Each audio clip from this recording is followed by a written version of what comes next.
అందరికీ శుభోదయం అండి. ఉదయకాల సమయము దేవుడు మన కొరకు సిద్ధపరిచిన వాక్యమును చదువుకుందాం. కీర్తనల గ్రంథము 55వ అధ్యాయము 2వ వచనము. నా మనవి ఆలకించి నాకు ఉత్తరమేమో.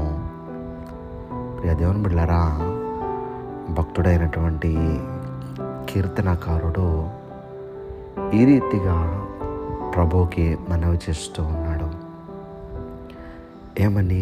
నా మనవి ఆలకించి నాకు ఉత్తరమేమో. ఏ సందర్భంలో ఈయన అట్టి రీతిగా ప్రార్థన చేస్తున్నారో ఒక్కసారి మనం ఆలోచిద్దాం.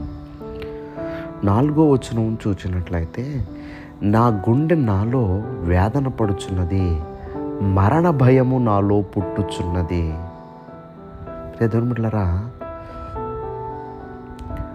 నా గుండె నాలో వేదన పడుచున్నది, మరణ భయం నాలో పుట్టుచున్నది. అంటే నేను ఇంకా చనిపోతాను.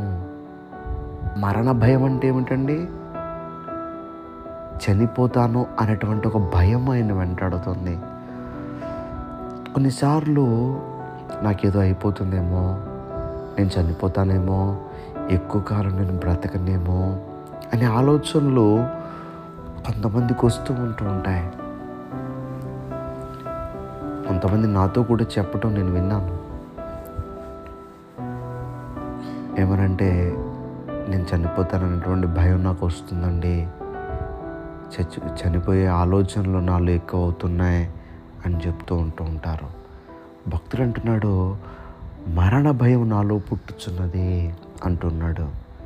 అంతేకాదండి, 5వ వచనం చూస్తే, దిగులును వణుకును నాకు కలుగుచున్నవి, మహాభయము నన్ను ముంచి వేసాను అంటున్నాడు. అంటే దిగులు, వణుకు. చూడండి, కొంతమంది ఏమన్నా మాట విన్నారనుకో, సడన్గా ఒళ్ళంతా వణికిపోయినట్టు అయిపోతూ ఉంటుంది. వాళ్ళే అంటారు గుండె జారిపోయిందంటారు. ఆ మాట వినగానే గుండె జారిపోయిందంటారు. లేదురా, ఇంత ఒత్తిడి, అంత టెన్షన్, అలాంటి పరిస్థితుల్లో నేను ఉన్నాను ప్రభువా, నాకు ఉత్తరమేమో. లేదురా, ఇలాంటి సిచ్యువేషన్లో ఉన్నప్పుడు ఈయన చేస్తున్నటువంటి ప్రార్థన అంటే, ప్రభువా నాకు జవాబు అంటున్నాడు.